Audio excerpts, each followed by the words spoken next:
how to minimize the anger, hatred.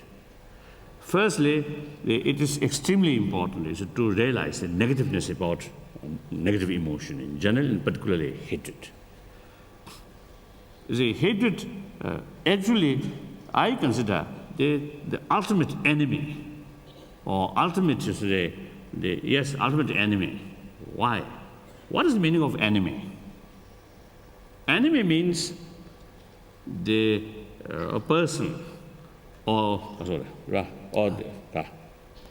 I think person, or some factor which destroying directly or indirectly our interest. Our interest means this is something ultimate, something create happiness. That's our interest. So now external enemy. Now, for example, my own case is our Chinese brothers sisters. They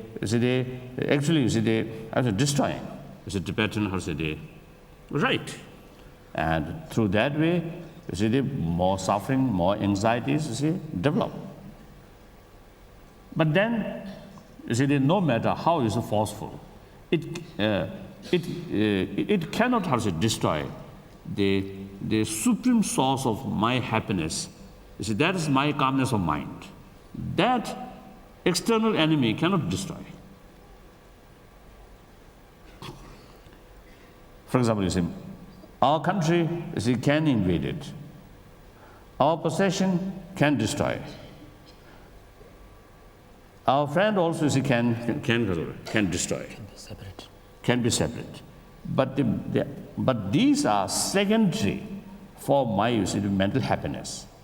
The ultimate source of my mental happiness is peace of mind. This nobody can destroy except my own anger. And then external enemy, you can escape, you can hide. Sometimes you can cheat them also. But there, this internal enemy, either as far as the external enemy or external, disturbers already. Disturbers. External disturbers. If I find someone who disturbs my peace of mind, then I can expel, or I can lock my own room. Then I can sit, lonely or quietly. I can do. But for anger, I cannot do that. Wherever I go, that is always there. Even I locked my room, still the anger inside. Isn't it? So therefore, this is really, you cannot, unless you adopt a certain method, otherwise there's no possibility, to stop that, to escape from that. So therefore, the hatred or anger, now here means negative anger, hatred is ultimately the real destroyer of my peace of mind. So from that, from conclusion, yes, if enemy means something destroyer of my fortune, then the anger is truly my enemy. Now here, some people believe suppressed emotion is not good. It's let out. It's much better. Yes, I think there is differences among different emotion, negative emotion. Now, for example, frustration. There's a certain frustration which I think developed due to the past events. Sometimes these, if you hide here, sexual abuse sexual abuse or some other the event, negative event, something not expressed and remain there, then it creates consciously or unconsciously some problems. So such things, in such cases, express, come out, is much better. But then usually our anger, according to our own experience, if you if you let, if you not make attempt to reduce, then it goes, and even is increasing. Even you see with unnecessary, you see the event, I mean small incident, small incidents, you immediately get anger. Once you try to control or try to discipline, then eventually even the big events, some you see the big factor also you see will not create your anger. So that's surely through training, through discipline, you can change. And then also when anger comes, I think the one important is technique. Try to keep your peace of mind, and you should not let out the anxiety. When you see anxiety develop, then there's some kind of irritation. Then you see these are the causes of conditions for anger, for hatred. So on the level of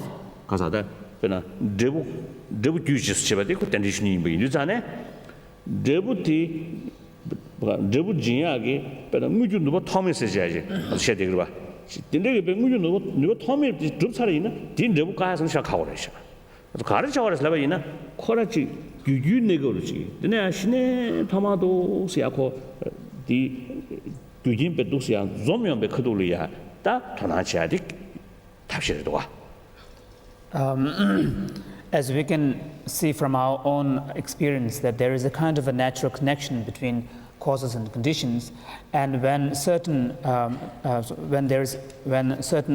causes and conditions have already sort of become aggregated and fully reached a stage where it is bound to manifest in a certain outcome, then at that stage it is extremely difficult to try to prevent that causal sort of process not coming into fruition. So what is crucial is to examine the situation so that, at a very early stage of a causal process, one will be able to put an end or put a sort of a stop so that the causal process does not lead to such an advanced stage.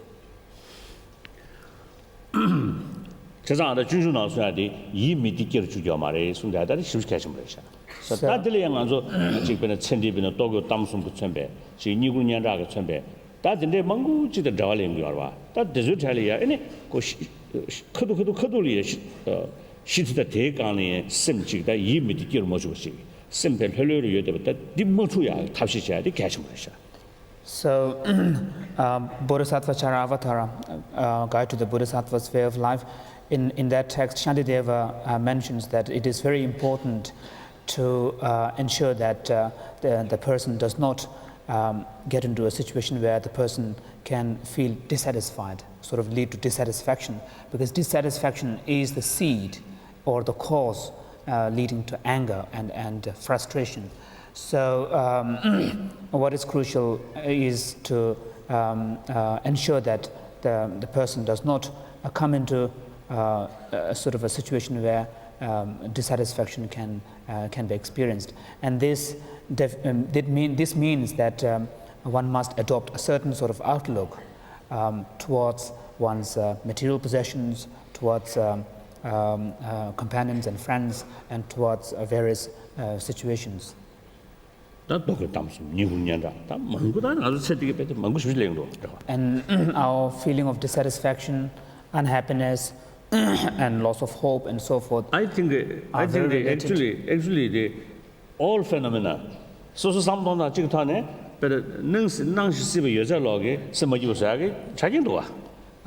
our feeling of dissatisfaction and so forth are related to, in fact, all phenomena. If we do not adopt the right outlook, it is in fact possible that every incident or anything could cause frustration within us.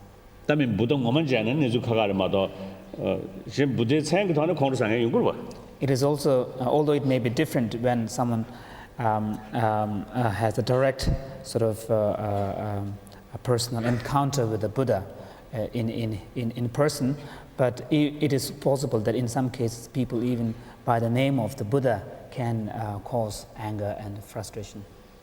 So all phenomena have the potential to create mental frustration. So that kada nangsi ki pe semma ji sugi be dusane nangsi ba no so thab ba. Ngam nangsi wal phang goku tejur ma to nangsi rang wal du thya chen me ba. Se sanga ta kar chawras la na pe nangsi dal mana ji so so ngone thashi shijur ma to chilo ta do thya bi ba. Since all phenomena have the potential to create frustration in us and dissatisfaction, we can't really get rid of the entire phenomena. We can't eliminate the entire spectrum of reality. We are, in a way, subject to the laws of existence.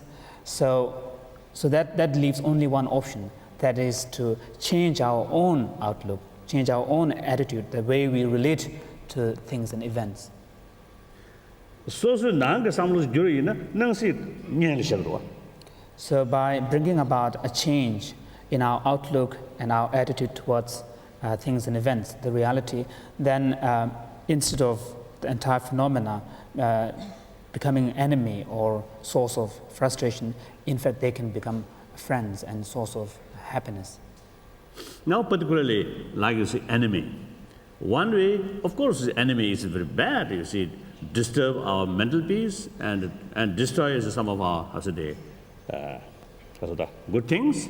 Now, then, at the same time, if we look from another angle, the only enemy give us opportunity to practice patience and tolerance. No one else provide us the opportunity of tolerance. Even, for example, you see, as a Buddhist, you see, Buddha, I think, completely failed to provide us the opportunity of, tolerance and patience. Perhaps some member of Sangha may provide us. Otherwise, generally, it is quite rare. It is quite rare. I think, you see, out of 5 billion of human beings on this earth, the majority, we don't know. So the majority of the people, you see, don't cause us, the opportunity of, tolerance or patience.